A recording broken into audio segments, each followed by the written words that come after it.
Thank you, is Balkees Jarrah, and she's with Human Rights Watch, and as we were just discussing, in their headquarters in New York. She's the Associate Director and Senior Counsel with the International Justice Program for Human Rights Watch. And before I introduce Balkees more fully, I'm going to recite the land acknowledgement here at York University. This meeting is virtual, and because of that, we are not all actually gathered in the same space. York's land acknowledgement might not represent the territory that you are currently on. And I would ask, if that is the case, do you each take the responsibility to acknowledge the traditional territory that you are on and its current treaty holders? As a member of the York University community, I recognize that many Indigenous nations have long-standing relationships with the territories upon which York University campuses are located that precede the establishment of York University. York University acknowledges its presence on the traditional territory of many Indigenous nations. The area known as Tkaronto has been caretaken by the Anishinaabe Nation, the Haudenosaunee Confederacy, the Huron-Wendat, and the Métis. It is now home to many Indigenous peoples. We acknowledge the current treaty holders, the Mississaugas of the Credit First Nation. The territory is subject to the Dish with One Spoon Wampum Belt Covenant, an agreement to peaceably share and care for the Great Lakes region. Balkees is Canadian, whose family still resides in Mississauga. This is where I happen to live. So we both have something in common in terms of origins and residence. I'm also, I have to confess, a member of the International Justice Circle for Human Rights Watch, so I'll make that disclosure right at the outset. Balkees holds law degrees in common law and civil law from McGill University. She also holds a master's degree from the University of Oxford. She's a former law clerk at the Federal Court of Canada, and she's worked also at the Brookings Institute, and that's in Washington, D.C., and she was supporting the mandate for the Special Representative of the UN Secretary General on the human rights of internally displaced persons, IDPs. She also leads Human Rights Watch research and advocacy on universal jurisdiction, which is a really important principle in terms of international law, and also the tools to enhance the prospects for criminal accountability for serious crimes, including fact-finding and investigative mechanisms. And the focus of her work is on the Middle East and North Africa. Her presentation today is going to be on the Balkees case in Germany. And this is the very first criminal trial in the world involving state-sponsored torture in Syria. And this, as we all know, is an extremely serious problem in Syria. If you've seen any of the information regarding the torture that is taking place in Syria, it's really quite shocking. And as most of the experts have noted, Syria today is the world's deadliest armed conflict. So you have to keep that in mind as well. And because of that, of course, there's not only torture taking place there, but other horrendous atrocity crimes that are taking place in Syria. So I'm very pleased to welcome Balkees here as our lunchtime talk speaker. Balkees. Thank you so much, James. I just want to make sure you can hear me. Great, great. Well, thank you for inviting me to take part in this lunchtime series, and thank you for everyone who's joined today for your interest in this topic. As James mentioned, I'm a lawyer in the International Justice Program at Human Rights Watch, based in New York. And there, my work is focused in particular on the Middle East and North Africa region. As was mentioned, I'm a fellow Canadian who sought a career in human rights after receiving my legal education in Montreal. And I was privileged enough to secure a position at Human Rights Watch, where I've been for the last 10 years. And for those of you who are maybe not as familiar with Human Rights Watch, we are a non-governmental organization headquartered in New York. The organization is made up of roughly 500 or so staff members around the globe, and about 100 of those are full-time researchers. And our staff consists of human rights professionals. Those include country experts, lawyers such as myself, former journalists, and academics of diverse backgrounds and nationalities. As was mentioned, our headquarters is in New York, but we have offices all around the world, including in Toronto, Berlin, Nairobi, Tokyo, Beirut. And some of our researchers are permanently based in the locations that they cover or close to them, and others work out of one of our main offices. But I would say all are regularly on mission to conduct field investigations. Now, just a word about how we do our work at Human Rights Watch, or our methodology. We work to first investigate human rights violations, secondly, to expose those violations to the world, largely through the use of the media, and then finally, we are working to press for change, to stop and prevent those abuses, as well as to provide victims with redress for what they've suffered. And that my team's work, the International Justice Team, is very much rooted in that last piece of our methodology, change, where we're pressing for perpetrators of the world's worst abuses. So genocide, war crimes, crimes against humanity, to be brought to justice in fair trials in a court of law. And unlike perhaps other organizations which may be building cases against specific people and filing criminal complaints in court, we instead see our added value as championing the architecture and the institutions that make justice a reality. And hopefully in the course of this talk, you'll get a little bit more of an idea of what I mean when I say architecture and institutions. But today I briefly want to review where we stand as far as achieving justice for crimes in Syria, as I mentioned, because I'm focused on the Middle East. And I want to talk to you about an emerging phenomenon where European countries have started to pursue criminal cases against people suspected of committing atrocities in Syria, so thousands of miles away. And finally, I want to talk more about a recent significant trial that James mentioned that began in Germany earlier this year, which is really emblematic of that phenomenon. So to begin with, as you probably know by following the news or current events, and as James mentioned, war crimes and crimes against humanity have become a daily reality in Syria and have been committed on an unimaginable and a vast scale.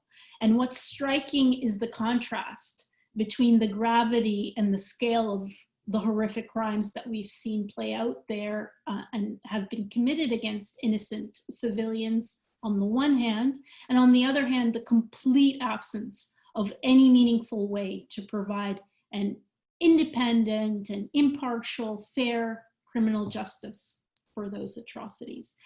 And that's deeply, deeply troubling, but it really reflects the tough terrain that the justice track is on. Most of the traditional options for criminal accountability are currently blocked, unfortunately, whether that's through an international court or tribunal or through local courts in Syria. And I'm not going to delve into the reasons for that now, but I'm happy if you would like to get into that during the question and answer if anyone is interested. Now, at the same time, that shield of impunity that I described is also beginning to crack. Where obstacles have presented themselves, committed governments, including the Canadian government, civil society, such as organizations like Human Rights Watch, like Amnesty International, and other Syrian groups, victims themselves of these crimes, they've all responded by trying to think outside of the box, to turn to other tools to push criminal justice efforts forward. And it's in that context that several European countries, including Germany, but also Sweden, France, the Netherlands, are now in the process of investigating and prosecuting people who have committed crimes in Syria.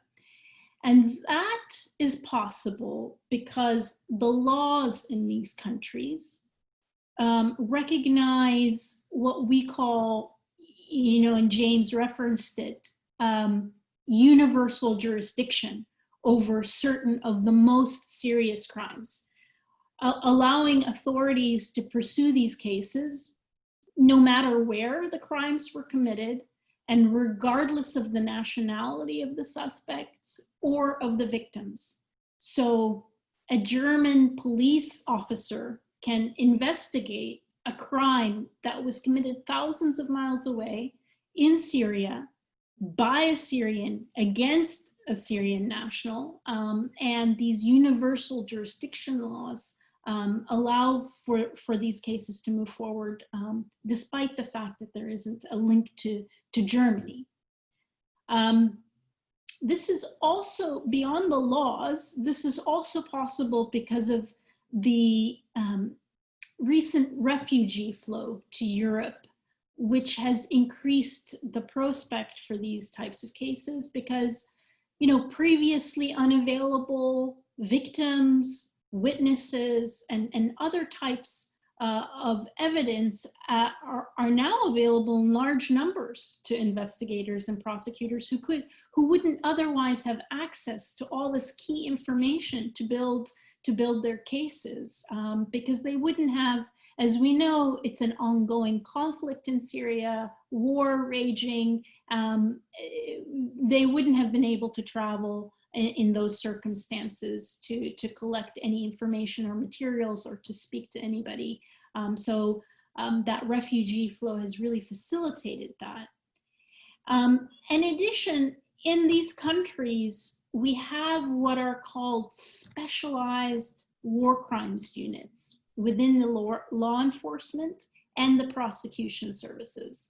And that's just a fancy way of saying there are police and prosecutors who are dedicated to doing this type of work exclusively.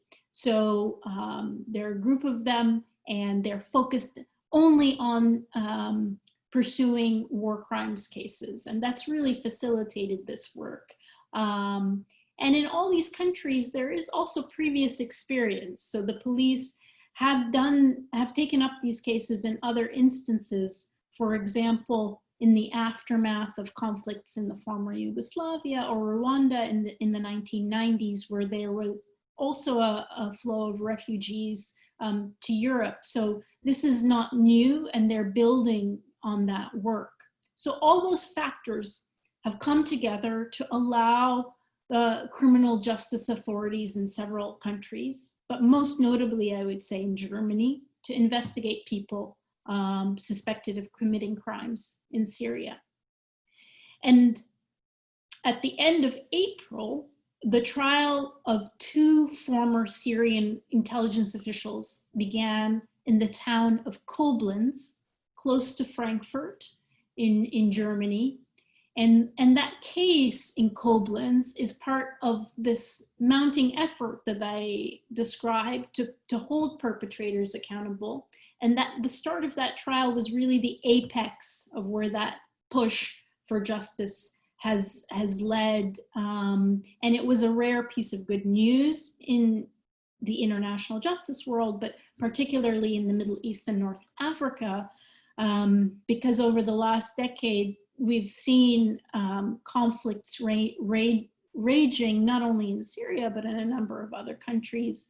And the prospect for justice, unfortunately, has been equally daunting in those places. So it was huge news that this trial took place or is taking place.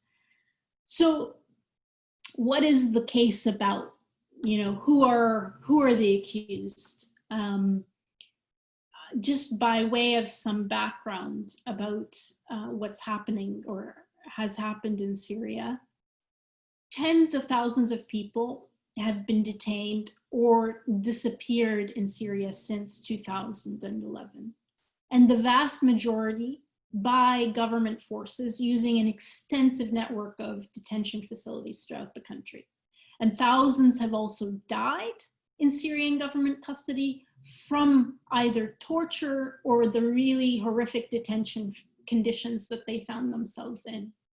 And the 2 accused in this case are, and I'll name them, Anwar R and Ayad A, and they're referred to by their the first initial of their last names because of German privacy laws don't allow for their full names to be published.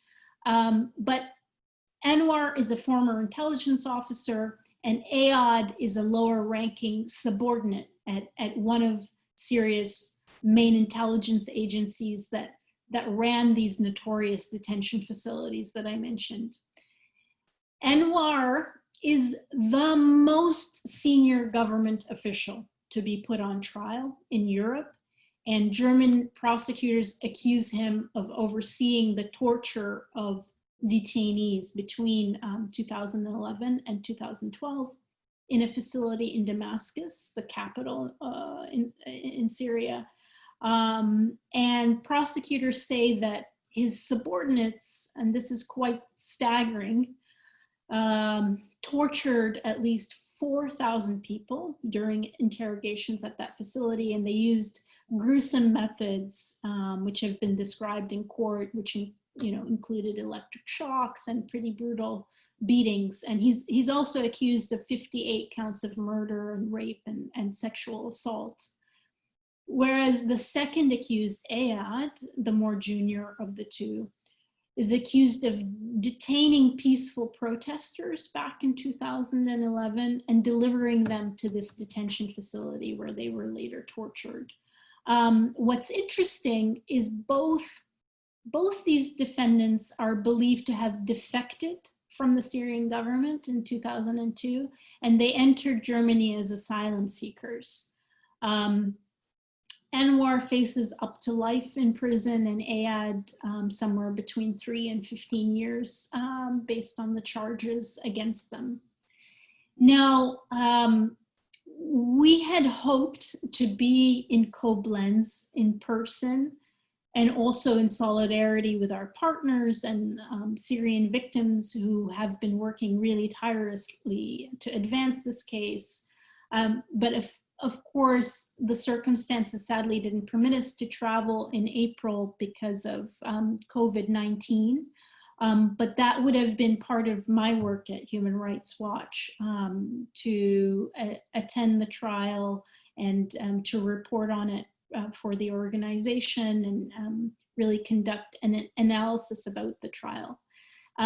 But at the same time, we were also privileged to secure the support of a law firm who has offices in Frankfurt, and the team there has been able to attend the trial for us and send us dispatches from the courtroom. So it's really thanks to them that I can set the scene for you a little bit. And there are a number of other groups that have managed based in Germany.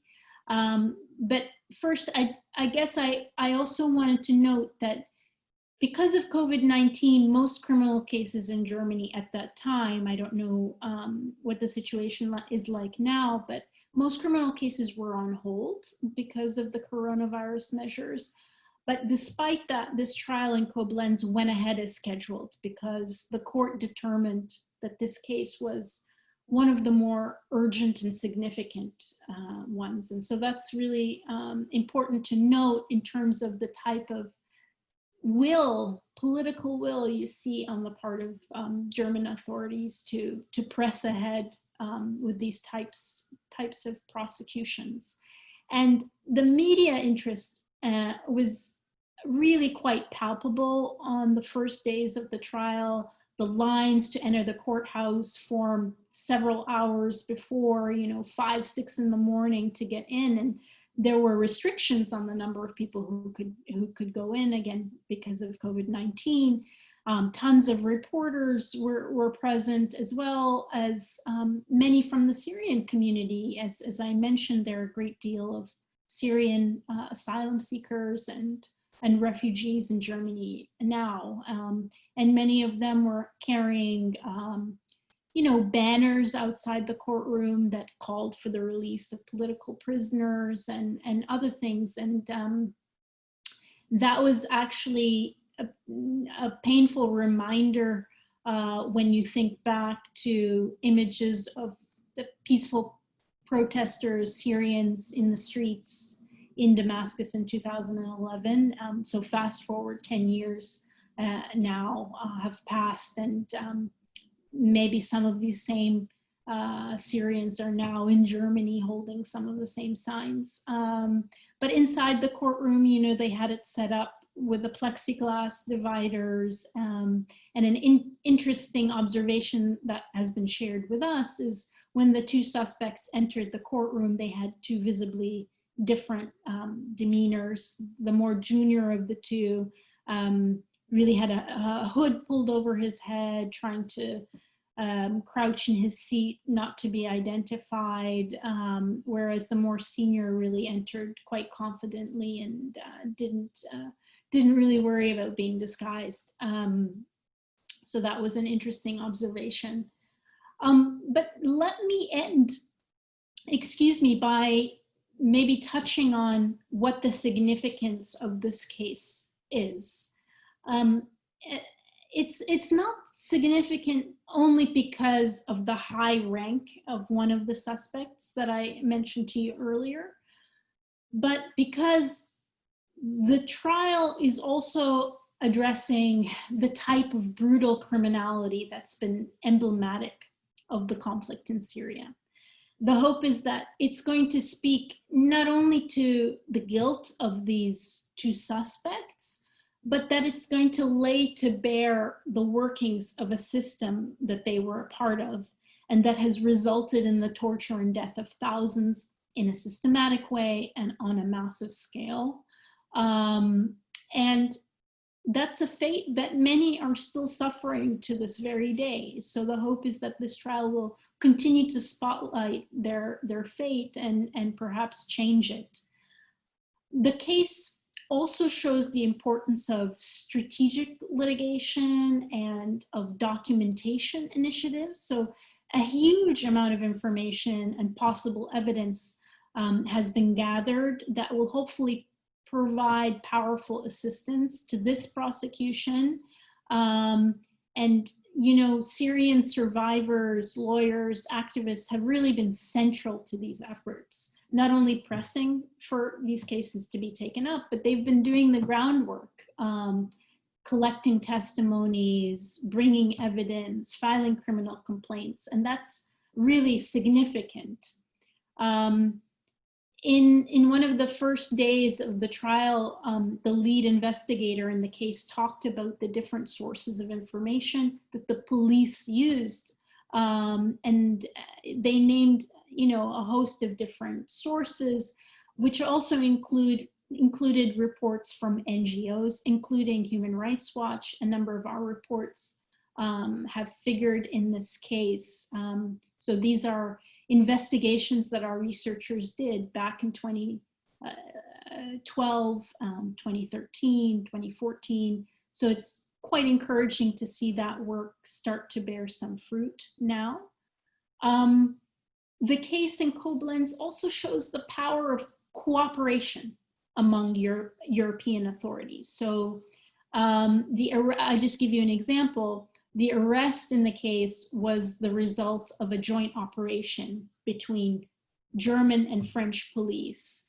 And German authorities, they reported interviewing witnesses in a number of countries, including France, Norway, Turkey, and without that type of cooperation, these cases wouldn't be possible. So sometimes you may have, the perpetrator in one country, a witness in another, a victim in a third, and you need to connect the dots between all of those to really facilitate things to a place where you can start a trial.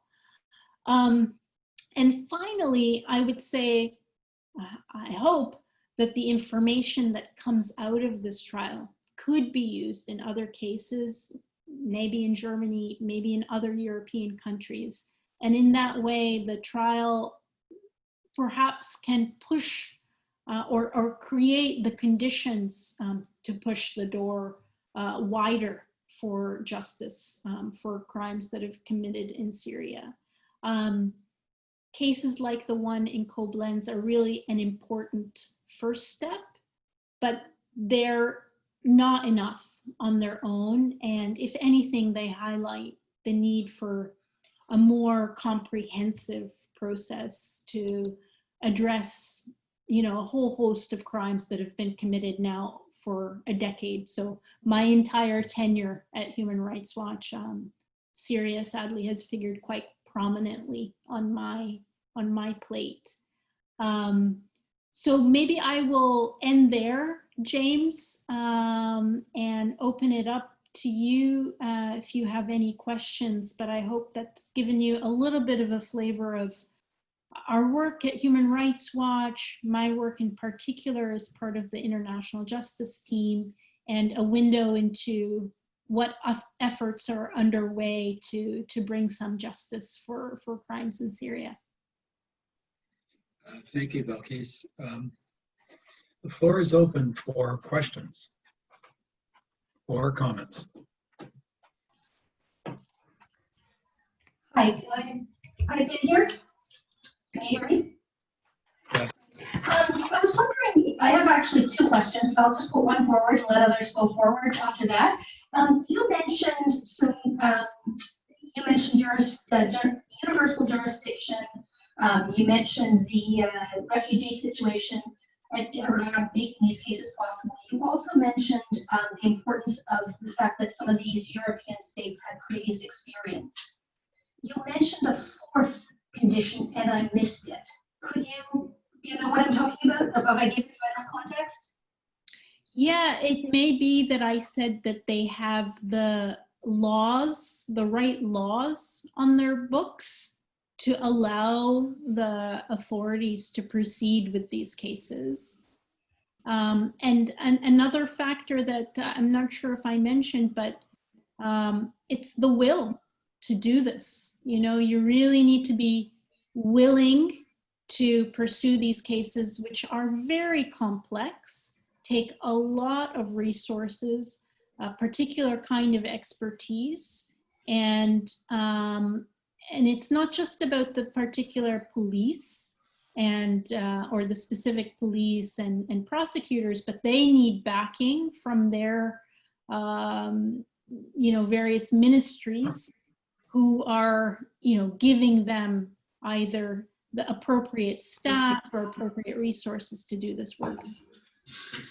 Could you just give an example or two about what you mean by the right laws in place? Like what is different, say, in Germany than in states? I'm not touching on the political will section here. I'm just touching on the right laws that you said.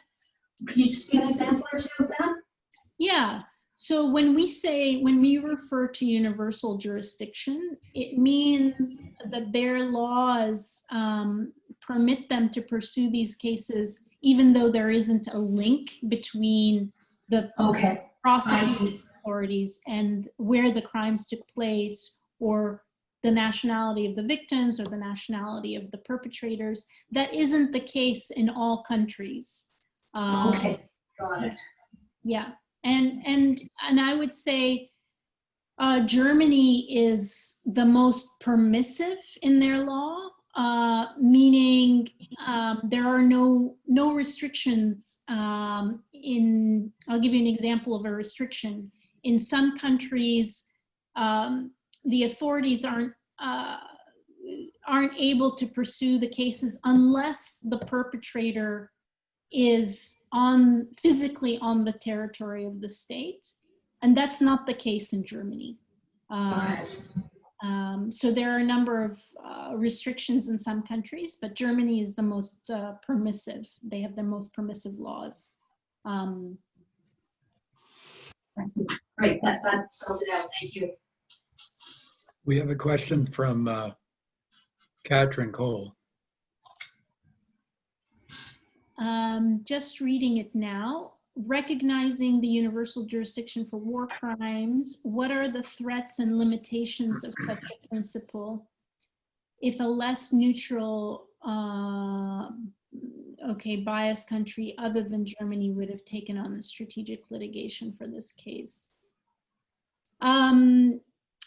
Indeed, I would say, what's interesting is these efforts by prosecutors to pursue these cases, they risk a kind of backlash from legislators to restrict their laws so that they are less permissive and, put up more obstacles because they impact how states interact with each other. So you can imagine it may be quite awkward, and I don't know if Syria is the right example here. It may be quite awkward if the German authorities, for example, have issued an arrest warrant for a senior government official in another country where the Germans have, open relations with. So you may, the greater use of this principle may ultimately lead to a restricting of the laws. We haven't seen that happen recently, but that's one potential risk. I don't know if that answers your question, Katrine. Hi. Yeah, it does. I was thank you very much for this very interesting presentation. What I was really wondering about is a strategic placement of such trials could indeed lead to outcomes that are not wanted by the international community, but would lead to outcomes, allowing those perpetrators to get away easily. And I was just wondering about that fear. Mm-hmm. Thank you very much. Thank you.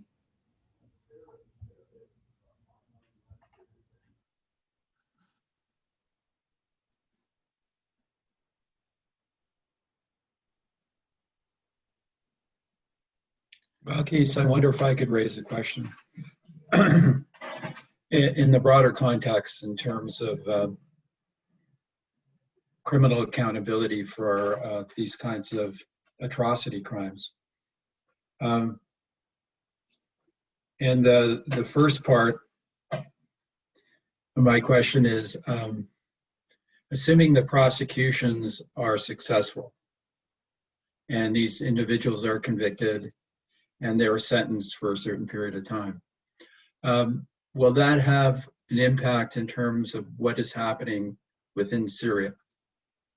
And I know that's really difficult to measure, but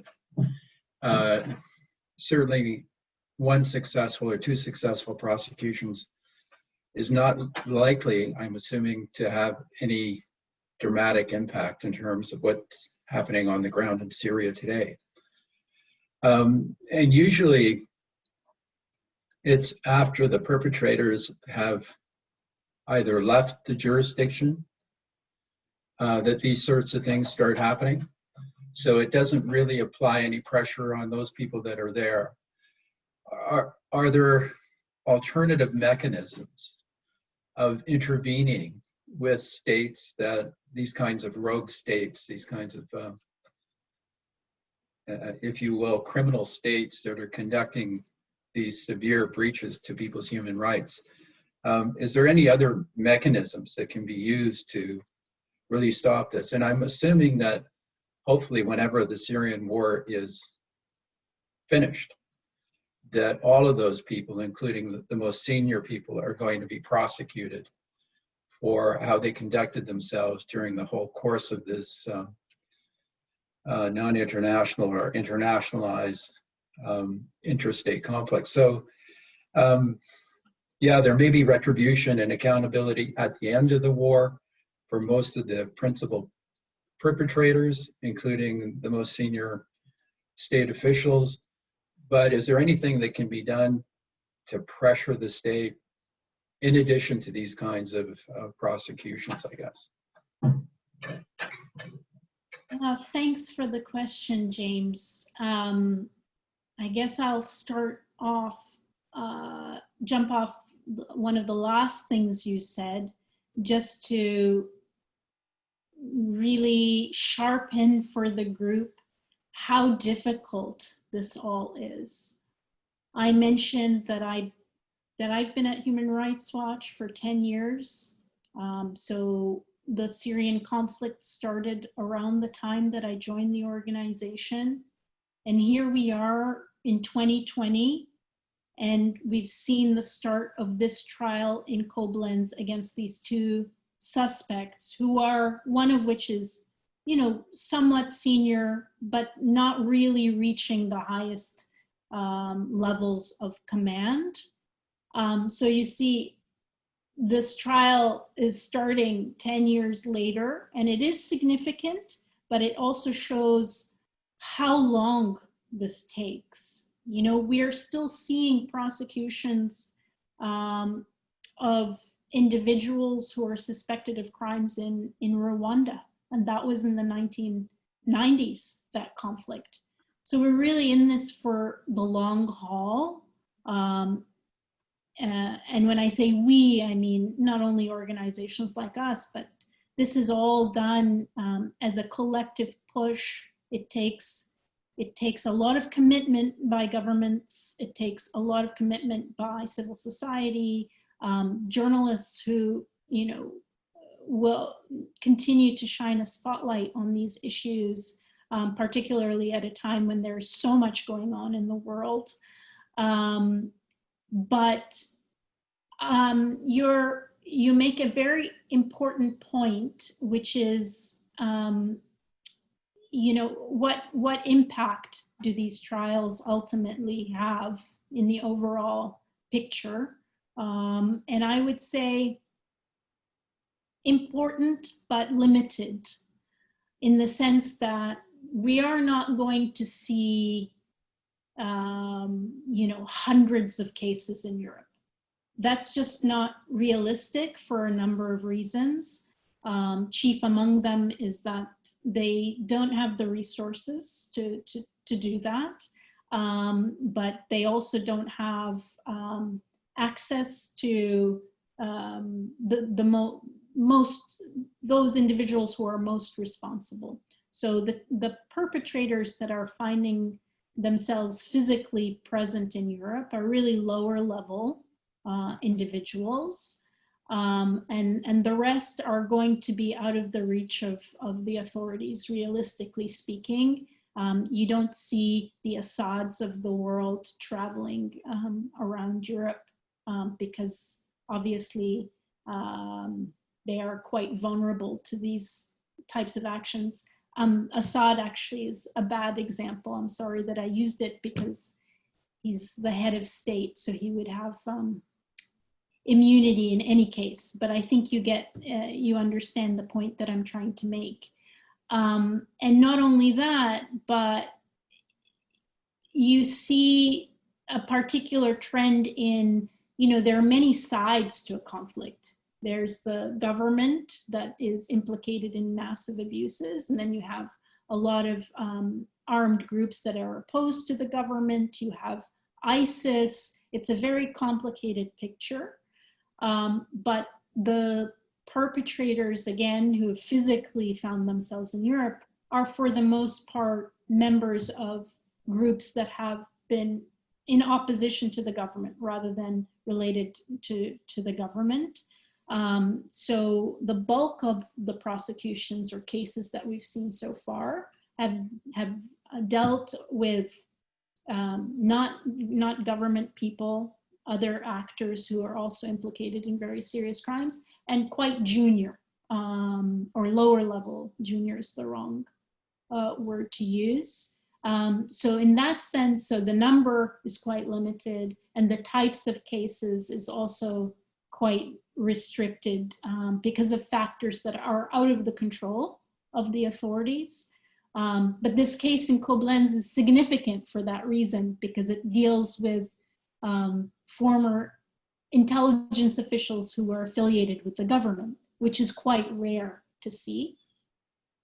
And in answer to your question about whether there are other measures that the international community could be taking up to address these crimes, right now, today, we've been talking about individual criminal responsibility. So we're putting individuals on trial for crimes that they're suspected of committing. In the meantime, there is another process that's just been kick-started by the Netherlands. They are hoping to bring a case against Syria in the International Court of Justice in The Hague. Now, the International Court of Justice deals with disputes between states rather than what we've been talking about, which is individuals being held accountable in court. And the Netherlands is doing this using the Convention Against Torture. And it is alleging that Syria has violated its obligations under the Convention Against Torture, and as a result is liable as a state. So that is also another measure that is being used to exert pressure on the Syrian authorities with respect to, these are the same crimes that are being addressed in this trial in Koblenz, but the International Court of Justice would be addressing them in a more holistic way. Now, we are many, many steps away from finding ourselves in the International Court of Justice. The Netherlands, it's a very complicated process, but the Netherlands has to first negotiate or try to enter into negotiations with the Syrian government to on the issue of their obligations under the Convention Against Torture. If those negotiations are stalled for any reason, the Netherlands then has to enter into an arbitration process with the government of Syria. And if that doesn't prove to be successful, it's only at that point that the Netherlands can officially file a case in the International Court of Justice. So we're maybe a year or more, away from that. But the fact that they're pursuing it is important, and it also provides an opportunity to spotlight these crimes which are ongoing. I wonder if I could ask a follow-up question in terms of the role of the United Nations with respect to this. I'm assuming that since there's the principle of R2P, responsibility to protect, we have a very clear example where the rights of individuals in that conflict have been breached. And there's been all sorts of other crimes, war crimes, barrel bombs, use of chemical weapons, and so forth. Isn't there a broader responsibility on the part of all members of the United Nations to be intervening to protect those individuals that are not only suffering torture while in detention by the authorities, but also because of the other crimes that are taking place against civilians? Yes, we have seen, I will answer your question by talking about my experience with the United Nations Security Council. And the UN Security Council is charged with maintaining peace and security. And so obviously Syria is on the Security Council's agenda and has been for that reason. However, you know, for those of you who are unfamiliar with how the UN Security Council works, there are 15 members. 5 of those members are permanent. And as a result of their permanent status, they retain a veto power. So when there is a resolution tabled at the Security Council, any one of those 5 states or countries can veto for any reason. And those countries are the United States, France, the UK, Russia, China. And there have been, sadly, too many resolutions on Syria that have been vetoed by Russia as well as China. And so you see the very real political dynamics playing out at the Security Council to the detriment of, the protection of Syrian civilians and others. I think that we haven't seen as many vetoes on a particular situation as we have on Syria. So that has become a dead end, unfortunately. And I'll give you an example of that. At Human Rights Watch, we campaigned at the very early days of the conflict for the Security Council to pass a resolution that would have given the International Criminal Court in The Hague a mandate over the situation in Syria. Now, the International Criminal Court is charged with investigating these very serious crimes, and it does so when the authorities themselves are unable or unwilling to do that job themselves. So that ICC is different than the ICJ, what I was talking about earlier, the International Court of Justice, which deals with state-to-state issues.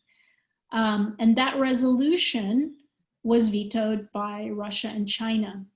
And so that path to justice was essentially blocked. And that it's in that context that justice supporting countries and others had to think outside of the box for other options. And universal jurisdiction is one of those options. So we're in quite a sad state of affairs at the Security Council as it relates to Syria, unfortunately.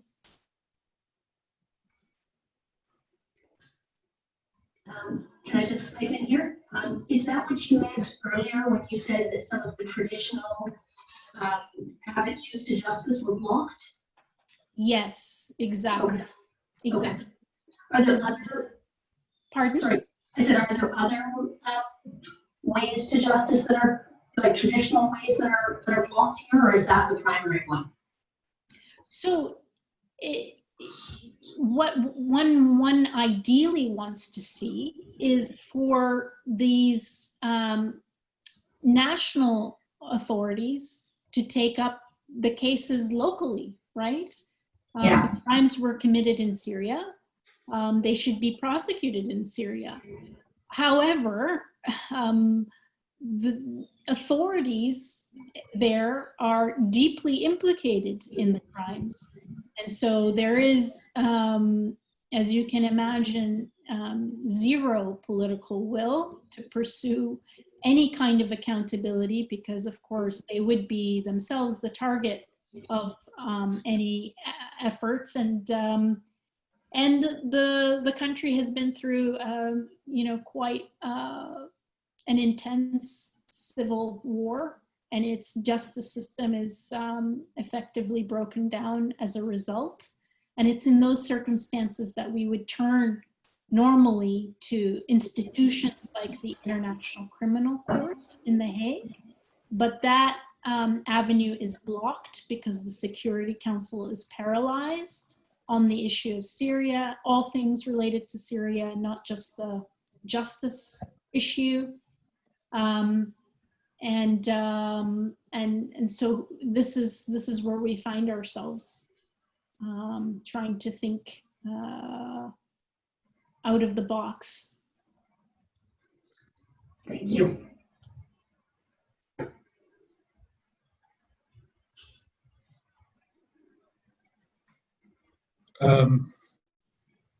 Jill is asking whether or not the recording is going to be made available. Yes, it is. Our lunchtime talks that are recorded are posted on our McLaughlin College website, and you'll be able to access it there. It takes us a while to get it up, so it's not going to be instantaneous, but please look for it. Would you guess a week or so or longer? Yeah, it's usually about a week, I think. Great, thank you. And for those of you who are interested in our work, or maybe weren't exposed previously to Human Rights Watch, you can also visit our website. Well, you'll see all of our reporting on Syria, and my team has its own separate page, International Justice, and you'll see the type of work that we do, which is more advocacy and lobbying, whereas my colleagues are doing the documentation and investigations that form the content of our reports. And if I can make a comment as well, I'm very familiar with the Human Rights Watch reports, because at one point in time was a member of the Immigration and Refugee Board of Canada. And one of the standard documents that's included in the packages that are presented on claims for refugee protection includes the Human Rights Watch reports. So it's a basic stable in terms of assessing country conditions and actually documenting specific incidences where individuals may be involved in a particular country. So yeah, they're absolutely essential in the field of human rights.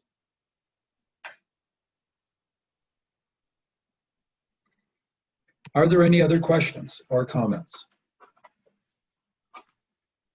Well, seeing none, I would really like to thank Balkees for joining us today for our McLaughlin College Lunchtime Talks. This is obviously a very important and very serious issue that's confronting all of us, because as some of you might know, Syria produces more refugees than any other country in the world by a huge margin. Twice as much, I think, as the next largest country in the world. And that's largely due to the civil war that's been raging there. And as I indicated previously, it's considered to be the deadliest war in the world at this point in time. And so this is something that is critically important. And I'm so pleased that Balkees and Human Rights Watch is approaching this from their particular perspective, but obviously to address a concern of this nature, it's going to take tremendous efforts on the part of all of the UN agencies and organizations, along with other, of course, regional organizations and entities, and the international NGO community and civil society and all other groups. It's not going to be up to any one single organization, regardless of its size and its impact. But thank you so much, Balkees, for being with us. I hope you'll be able to come back again sometime, and hopefully in the future in person, as opposed to virtual. Be great to see you back in Mississauga as well. Thank you so much, James. Really, really appreciate the invitation and the opportunity to talk to you all about this topic, and really appreciate your interest in our work and these efforts. And yeah, I would love to meet back up in person, hopefully not too far in the future. And I wish you all well. I know that this is a particularly difficult time for everyone. Yeah, my best wishes are with you and all your loved ones. And hope the same to you as well. You're doing very important work. Keep it up, and you have our full support here from this end. Thank you, James. Thank you. Appreciate it. So thank you, everyone, and we hope to see you at future McLaughlin College events and activities. Just follow us on our website. We post all of our upcoming events there, and we'd love to see you at future events. So thanks very much. Great. Bye now. Take care, everyone. Bye.